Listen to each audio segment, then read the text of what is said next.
तर अशा पेशंट्सना डोळ्याच्या आतमध्ये इंजेक्शन घेण्याची गरज पडू शकते आणि त्याबद्दलचीच माहिती आता आपण पुढे डिस्कस करतो. तर डोळ्यामध्ये इंजेक्शन घेण्याचे 5-6 प्रकार आहेत, जसं ॲव्हॅस्टिन, ल्युसेंटिस, ॲक्सेंट्रिक्स, ओझुडेक्स किंवा आयलिया किंवा नवीन आलेलं ब्रोलुसिझुमॅब असे टाईपचे 5-6 प्रकारचे इंजेक्शन्स आजकाल बाजारामध्ये उपलब्ध आहेत आणि आपले नेत्रतज्ञ आपल्या डोळ्यासाठी कुठलं इंजेक्शन चांगलं आहे याबद्दल आपल्याला मार्गदर्शन करू शकते.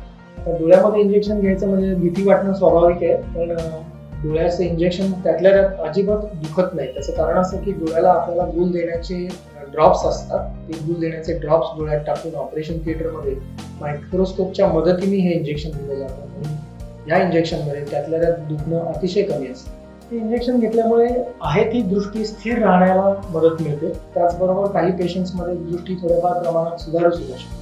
कुठल्याही वैद्यकीय उपचारांना मर्यादा असतातच आणि त्याचप्रमाणे इंजेक्शन थेरपीला सुद्धा मर्यादा आहे. सगळ्यात महत्त्वाचं म्हणजे इंजेक्शन थेरपी ही वारंवार घेण्याची ट्रीटमेंट आहे. एकच इंजेक्शन घेऊन पेशंट बरा होईलच असं नाही.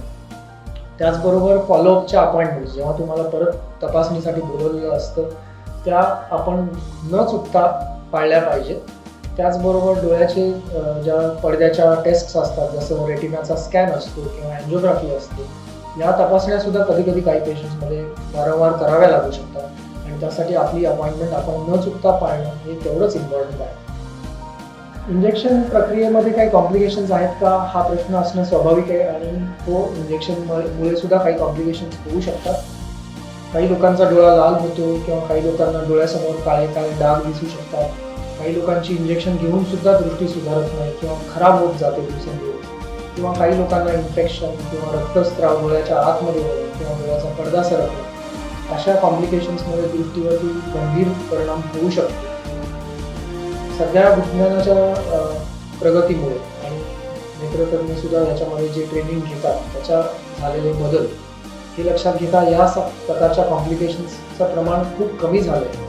परंतु तरीसुद्धा आपण कुठलीच गोष्ट ग्राह्य धरू शकत नाही आणि म्हणून यासाठी काळजी घेण्यासाठी ही माहिती आपल्याला मिळेल.